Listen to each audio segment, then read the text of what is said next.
Welcome back to the CNBC Africa special on South Africa's ratings. We're obviously covering the biggest story of the moment right now. That is Fitch coming out and downgrading both our local and our foreign currency rating to junk status. And to join us in on exactly what this means, we have Dr. Azar Jamin, who is the chief economist at Econometrics. And now, Azar, if I just read the statement from Fitch, they're talking about recent political events, including the major cabinet reshuffle expected to weaken standards of governance and of public finances. Now, Azar, we know when President Jacob Zuma reshuffled his cabinet, we were told that it's the president's prerogative to do as he pleases in terms of his administration.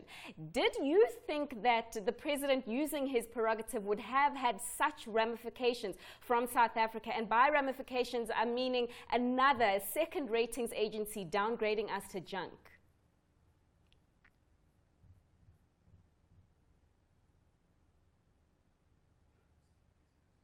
Well, it seems like we're struggling to get Azar up on the line, but we'll go back to him. Joining us right now in the studio is Saveshan Pillay, who is a senior financial advisor. Saveshan, thank you for joining us at such a short notice. But Saveshan, I understand that you've done a couple of studies on ratings agencies and exactly how they move. Just give us insight into the work that you've done there. Okay, so essentially what I did was, it was in 2013.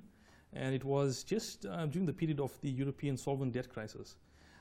So essentially, I found that there was a gap in the market for a company that doesn't rate the performance of credit rating agencies. So essentially what would happen in that instance was, so I decided to do a study on Standard & Poor's and Moody's, since they are the two largest credit rating agencies, and just to determine which of them are the most accurate. So in terms of the ratings that they give out. So essentially, for my master's dissertation, the primary research question was, which of the two main rating agencies are the most accurate in terms of their ratings? And the three other questions that I tried to answer was, if you were a risk-averse investor investing in the bond market, and you wanted to hold your bond until maturity, which of the two ratings would be more accurate? If you were a risk-averse investor investing into bonds with liquidity needs. And the last one was if you were an investor investing into the junk bond market, and which of the two credit rating agencies would be the most accurate. So essentially what I did was, it was data collected from the European Securities Markets Association, and I basically filtered that through and created a mathematical model which basically rated the rating agencies. So what was interesting from the results that I picked up was that Standard & Poor's came up as the more accurate in terms of rating sovereigns in terms of from on investment grade, in terms of Moody's, and they had the lowest default statistic for sovereigns which were rated investment grade. So what are you saying currently? Because Moody's has only placed us on review for a downgrade. They said they'd need about 30 to 90 days to assess the situation here and come back. And Standard & Poor's has downgraded us. So you're saying that Moody's was too light on us? Exactly so. So basically the study was over a 10-year period, and I would think that the results were quite accurate. And even if you apply it to our situation here in South Africa, if we look at it, Moody's currently hasn't downgraded us. And if you look at the two, Moody's has a higher default status of government bonds that are investment grade. So essentially just based on that, I would say that, look, Moody's, they might be taking too much of a human approach in that they haven't downgraded us when they're supposed to. And look, it's fair enough that they might be giving us more time to look at. You know what? I'm going to have to cut you there. We have to cross to Chris Bishop there, who is on the ground in Tshwane. Chris, it's over to you. I understand that you are there with the DA leader. Well, after everything that's happened in the last week, clearly the people running the country don't seem to care what people say. The NC's long forgotten about caring of the people. They mad at people in Marikana. They jeopardized the fact that 17 million South Africans can pay their social grants. Recall, what is also important in the democratic process is that we are going to start with Zuma, but we must finish at the ballot box where we remove the ANC. This is the start of that particular process, because we don't want to set up a revolving door of one dictator to the next. We want a democratic process so that the will of the people is always maintained. What do you think is the biggest problem now? You've just heard there's a downgrade on another downgrade on Fitch that's happened this afternoon. What's your reaction to that? It is deeply disturbing. mainly because even when I read S&P's report, it was fundamental around leadership and state-owned enterprises. It's clear that where Zuma has captured and has the power, he is undermining that particular process. And yes, we lament the fact that we've been downgraded. But the ingenuity of the people of South Africa says if we can change the leadership of Jacob Zuma, we can reverse the trend. Because the problem is not South Africa. The problem is a thug who sits in the union buildings. Mr. Maimane, thank you very much. Cheers. Thank you. Well, that was Chris Bishop speaking with Mmusi Maimane, saying the problem is not necessarily the ANC administration, but in his words, the thug that sits there at the administration. But joining us for more on the Fitch ratings decision is Cass Kuvadia, who is a managing director of Banking Association of South Africa. You know, Cass, I was actually looking at Fitch's statement, and congratulations to you. They refer to our banks being very sound, but obviously their ratings action does impact banks as they're part of the South African economy. First question, did you expect this? Well, look, you know, in our heart of hearts, we were hoping that we'd have the time to engage with Fitch to try and avoid them downgrading us. But if one is pragmatic about this, one has to say it was inevitable. Kez, Karabo here. Now, you've worked with the CEO, through the CEO initiative, through the Banking Association of South Africa, to try and avert this kind of thing.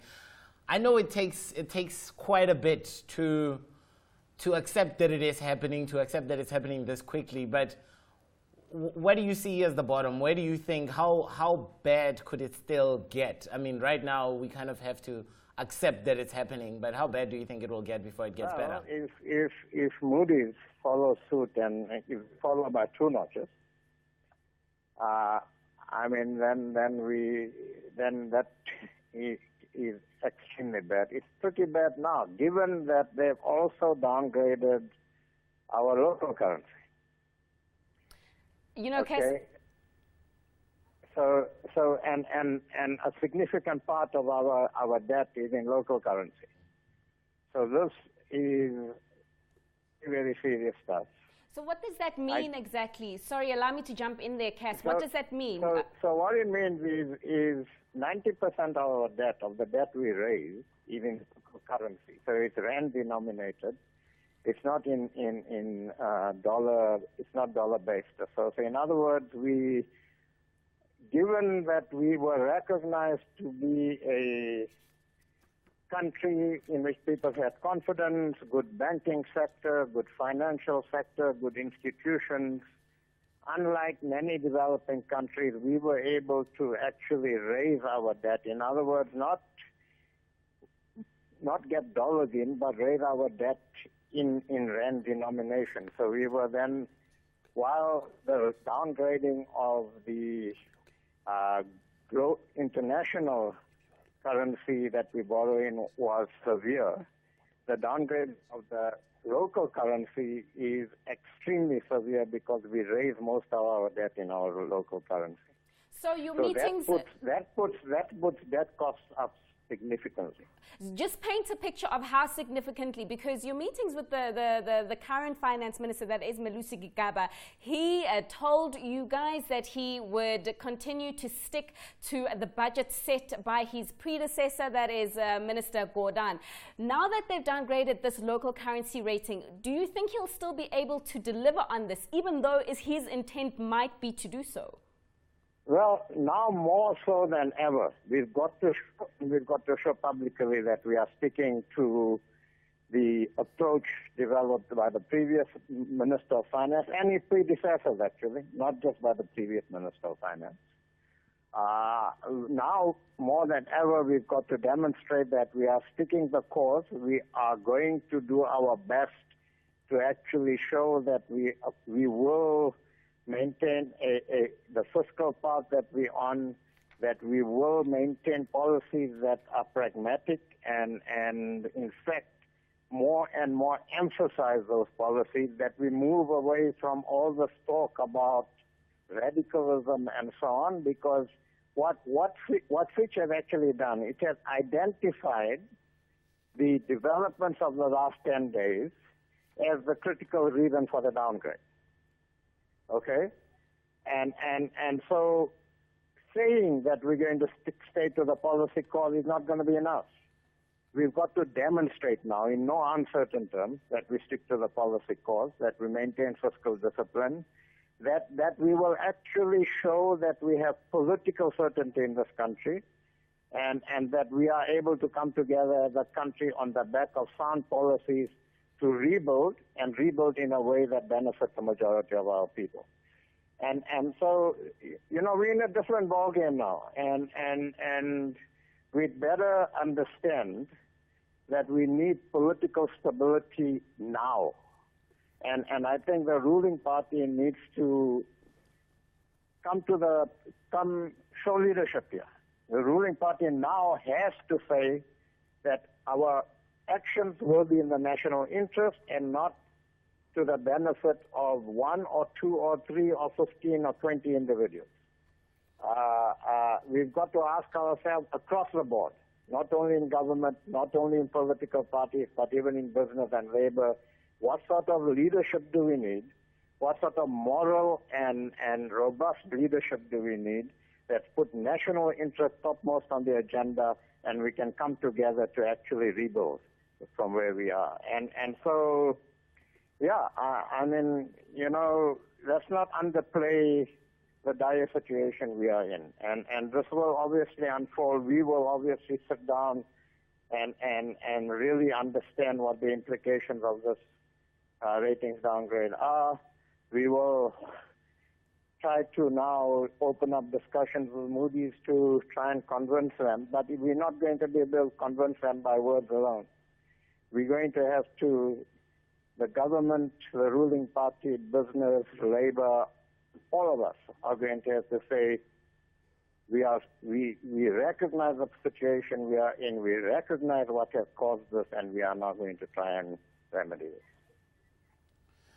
Kes, it's Karabo again. Now, my question is, there's been a social pact that has been developed as a result of the last financial Treasury administration under Pravin Gordhan. Now, there was a close association between the CEOs, between labor and government, and it seemed that we had 2 years, if not more, of at least no labor unrest.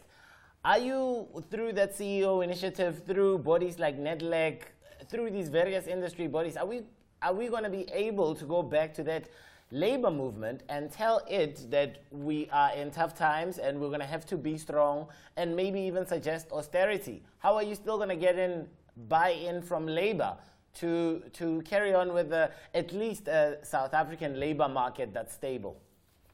Well, the labor movement, I think all the major organizations have recognized the situation we are in. They publicly commented on the issues of leadership in this country.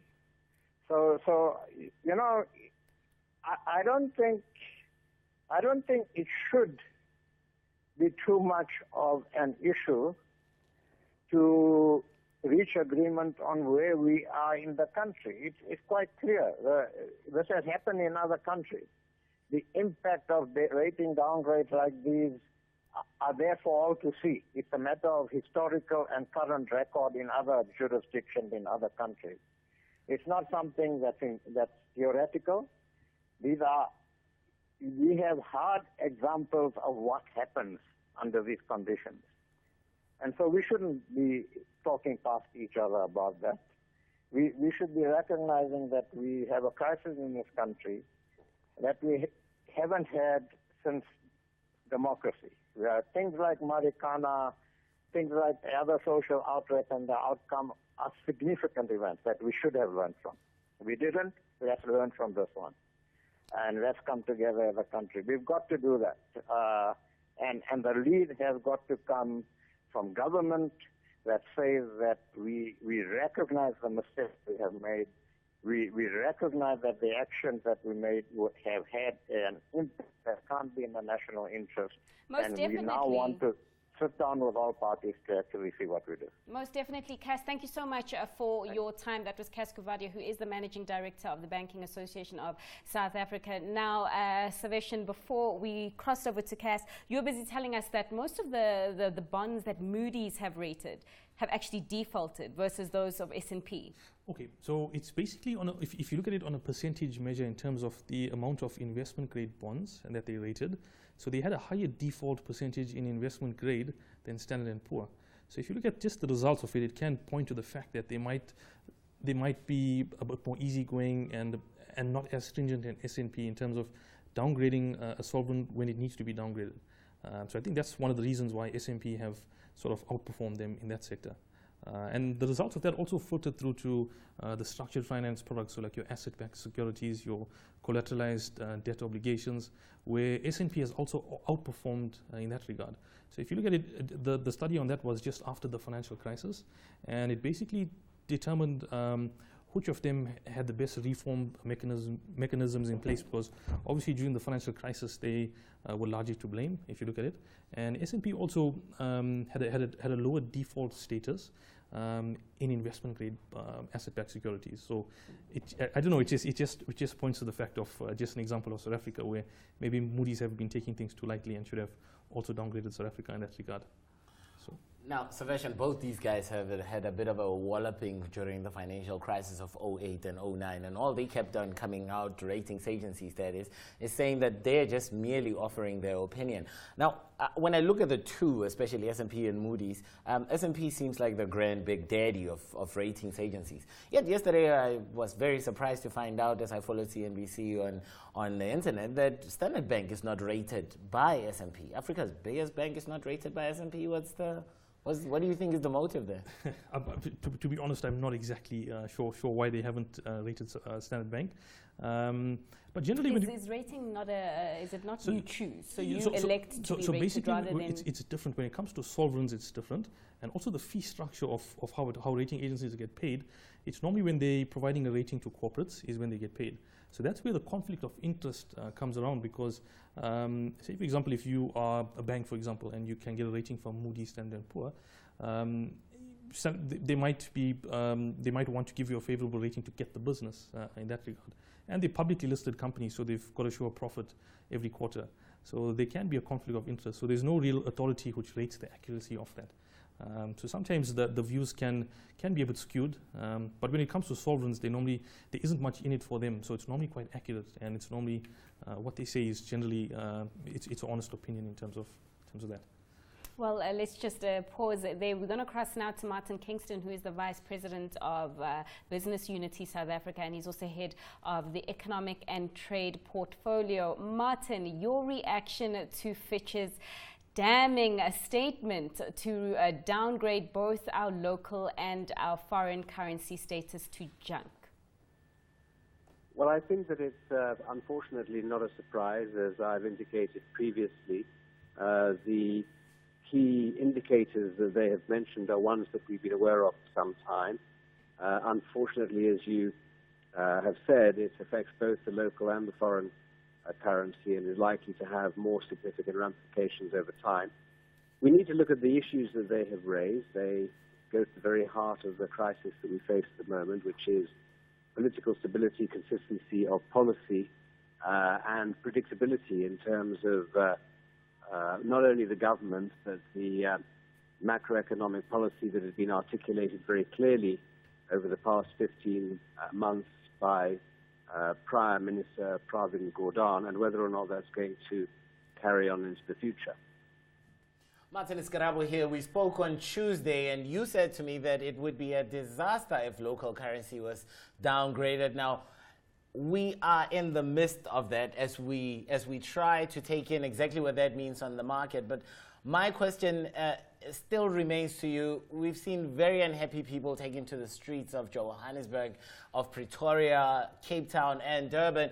Now, do you think this will resonate? As we just spoke to Kers now, who's the MD of Banking Association of South Africa. He's demanding clarity and demanding a voice out of the ANC. Are you there yet? Are you where you are demanding action from the ruling party in order to steer us on a direction of recovery? So, Karabo, I was listening to Cass before I came on, and I think that we concur with many of the sentiments that he's expressed, the concerns that I think underpin the level of turnout that we've seen today, we may see in coming days and weeks. Clearly, there is a high level of dissatisfaction in the fact that government has not been able to address the ramifications and the consequences, not only of the changes that took place a week ago, but whether or not there's going to be any policy shift going forward. Unfortunately now, we have lost, to some degree, control of the situation. The markets will dictate what the cost of our debt will be, the availability of capital, and as I mentioned on your show the other day, some 35% of our domestic debt is actually held by offshore institutions who will find it increasingly hard to be able to maintain their holdings. And that will constrain economic activity and throttle some of the very clear ambitions of government and state-owned enterprises to fund programs, including for the most disadvantaged in communities. So my own assessment is that government, this is a very big wake-up call. Government, in the form of the ruling party in the ANC, will need to very clearly and I think very quickly address some of these issues by agreeing how best to address the medium term and the long term, but in these current circumstances, the short-term headwinds that we're facing. And Martin, another issue being raised by Moody's is that of private sector investment. It's raised red flags that it may be strained under this current environment with growth, or risks to growth rather, to the downside. Do you share the same sort of pessimistic view on private sector investment in South Africa under these conditions?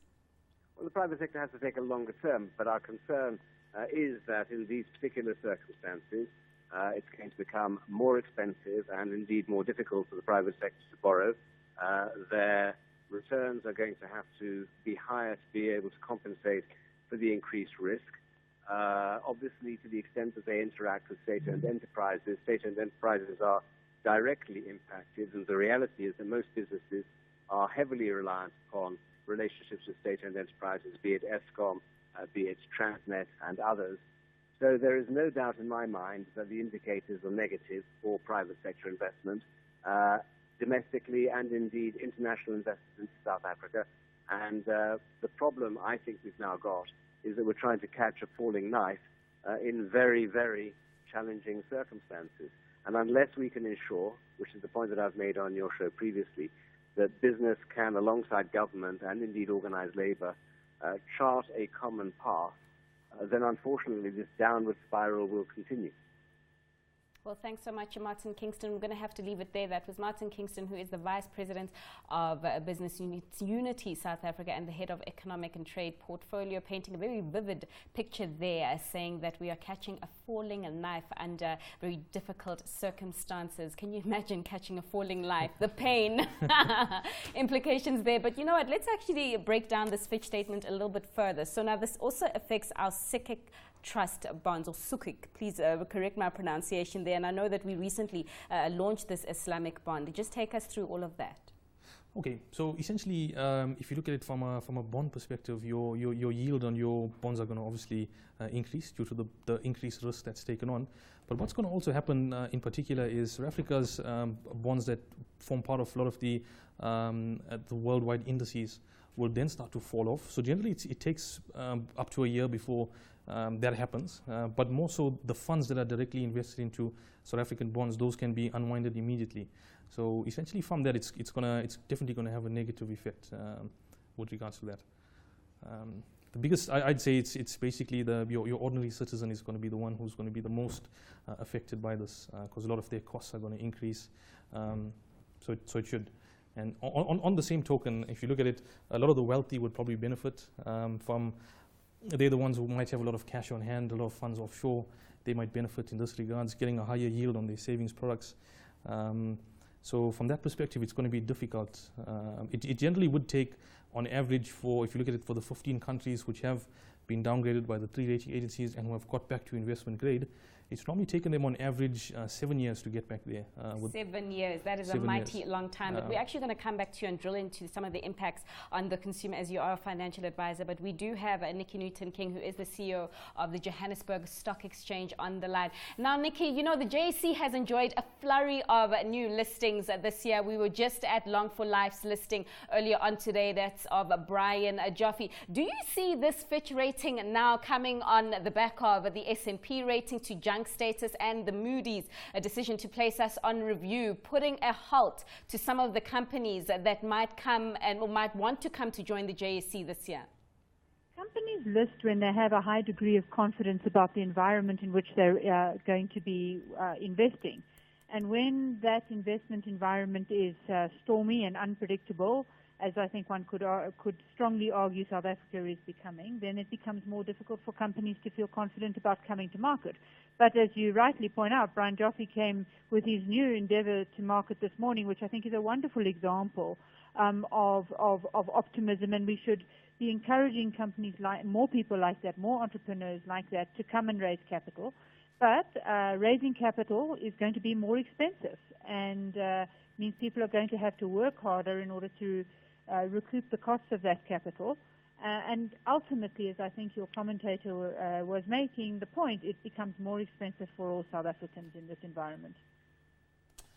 Now, Nikki, it's Karabo on the line. You spoke about confidence, that's the reason behind companies taking their companies to list and be on the exchange. Now, I'm going to ask what it would take right now. I mean, what kind of confidence should we be inspiring from Treasury? As we know, the DG is also leaving, which makes the trio of the principals at Treasury to leave. So what kind of confidence and stability do we need? What do you say to government?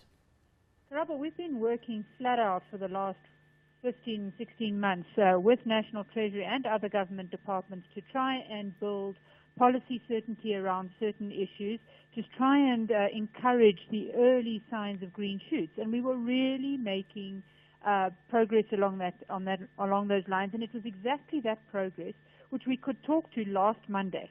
So roll on 10 days, and we're in a very different environment. And so what's changed? It's confidence about policy direction. And I think therein lies the issue, is that the best thing Treasury can do is to give very clear confidence that the direction of policy direction that we're moving into in this country is pro-growth, pro-inclusive growth, and one that is going to be beneficial for all South Africans. And so being very clear about that is the first step. I think the Fitch report that they issued together with their downgrade has some extremely salutary reminders about the risks of a perceived weakening in governance and its impact on public finances, and there too are issues for a working agenda for Treasury and the rest of government.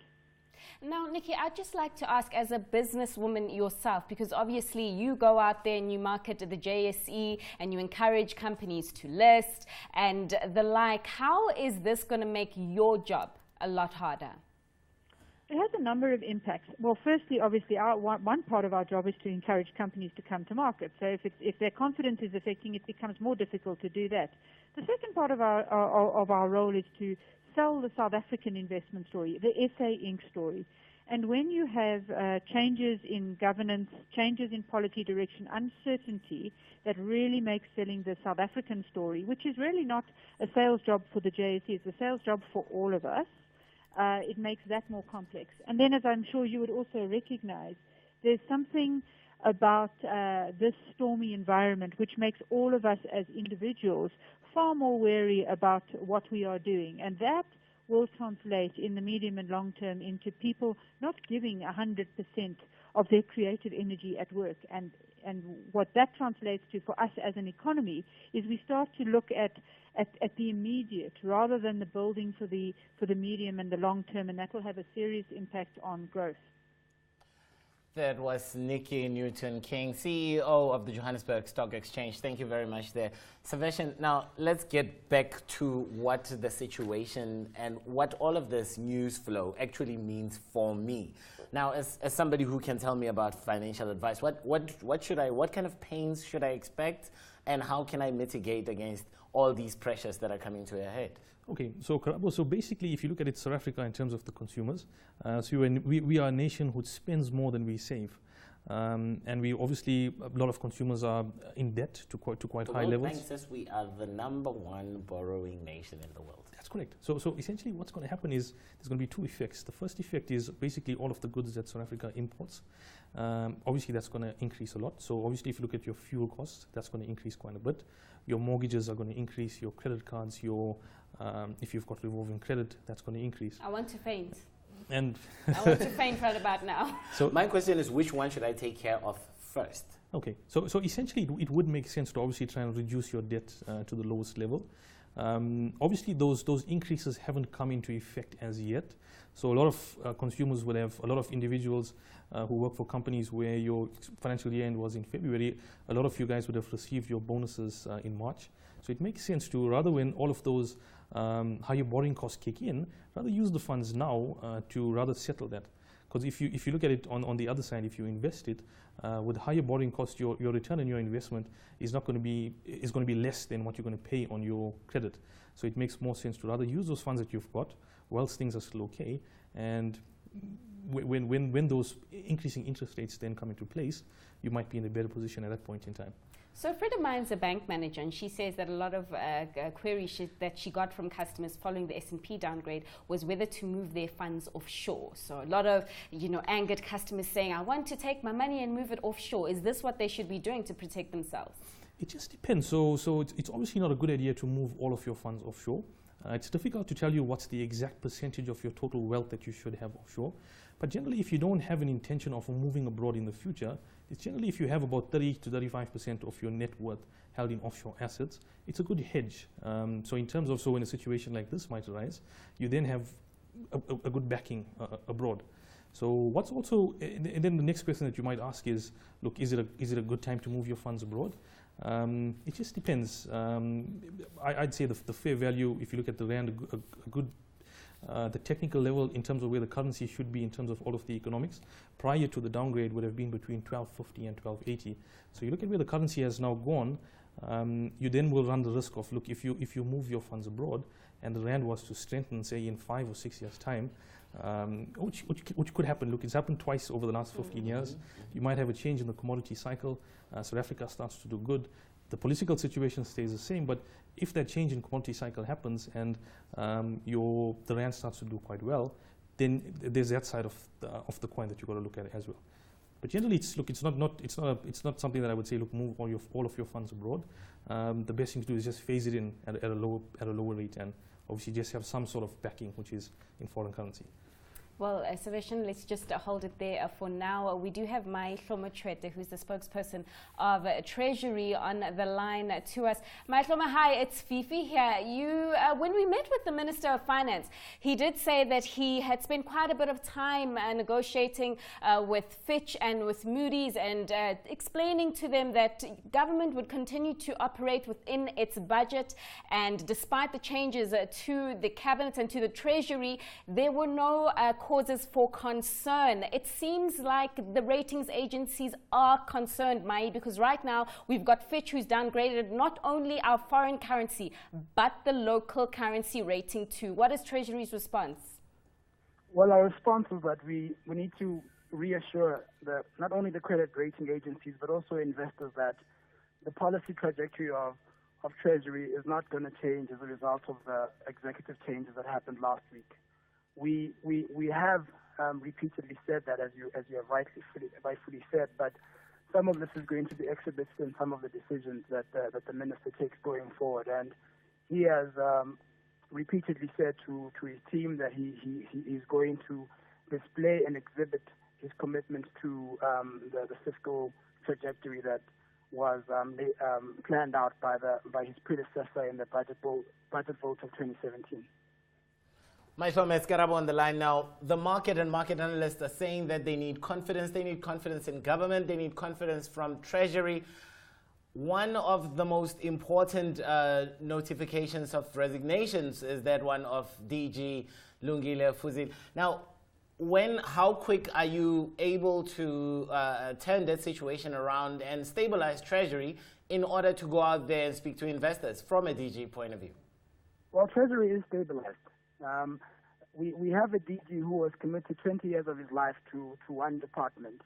He gave a notice asking for his contract to be shortened to end in this year to minister's predecessor, and with the new minister he repeated that request.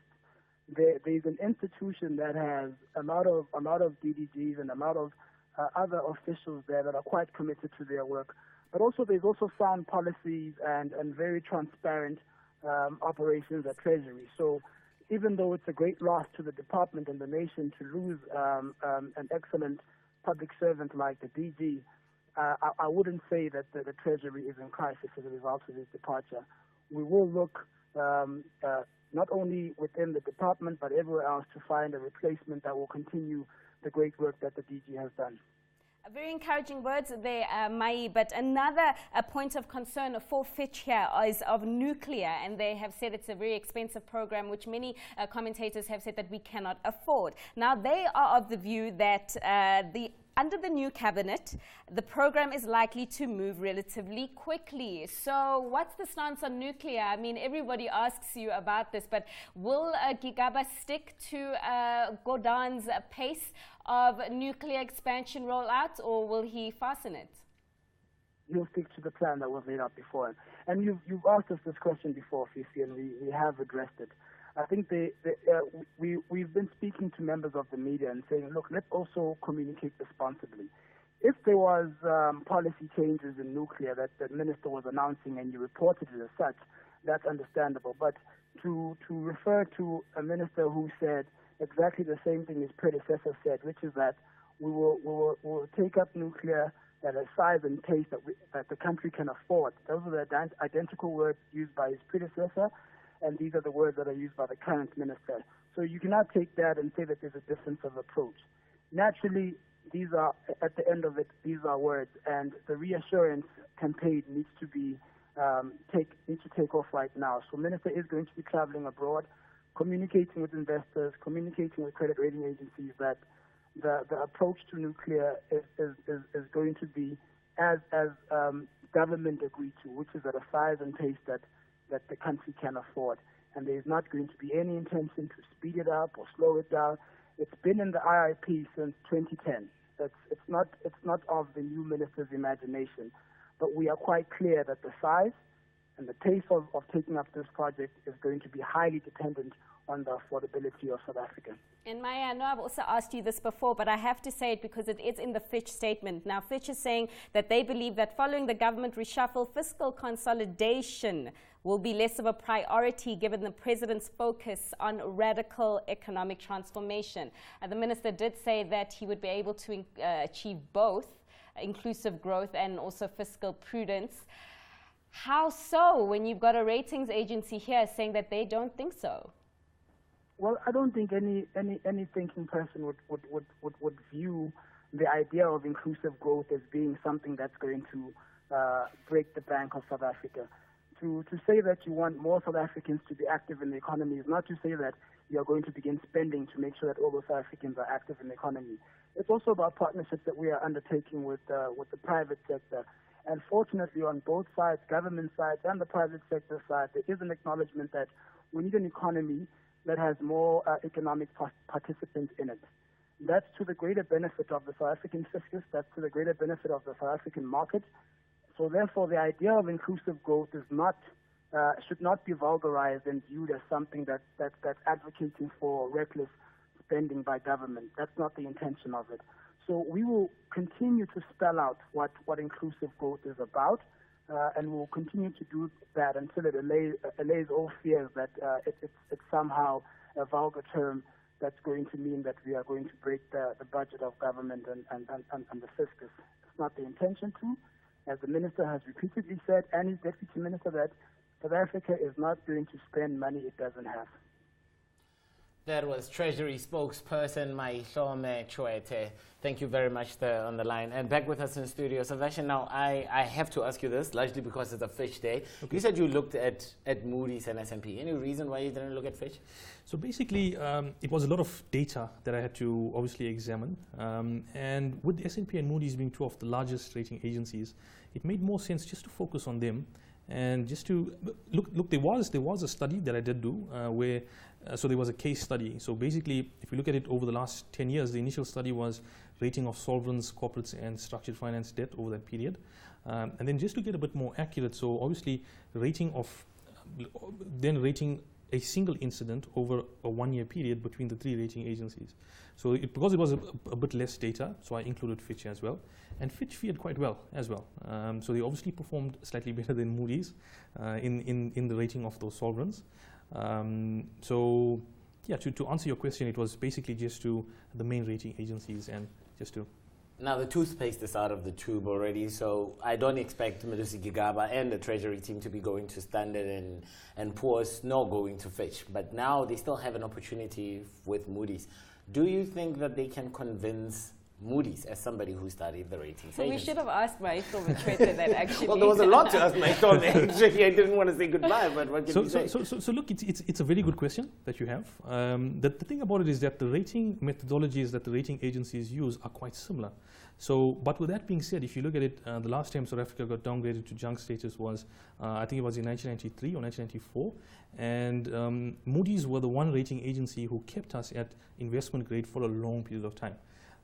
So there was a bit of uncertainty with the other 2 rating agencies, Standard & Poor's and Moody's, who had us just below junk status, and I think they only upgraded us in 2000. So that was the only point.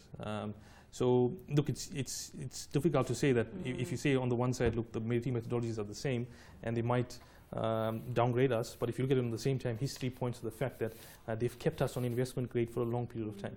But I don't think there was such, to a large extent, so much of political instability as there is now, and those factors. So if you add that into the mix, that's the main reason why we got downgraded. With economic growth, but you can't really say that because the economic growth wasn't the best last year, and they kept us on track because we had a plan in place. So it is very different times, and Fitch rather actually coming out with that and saying that the tensions within the ANC will mean that political energy will be absorbed by efforts to maintain party unity and fend off leadership challenges. And the rising social pressures, which we've seen today, will undermine Treasury's ability to stick to its spending targets. But we are going to have to leave it there. Thank you so much for your time. That was a Salvation Pillay.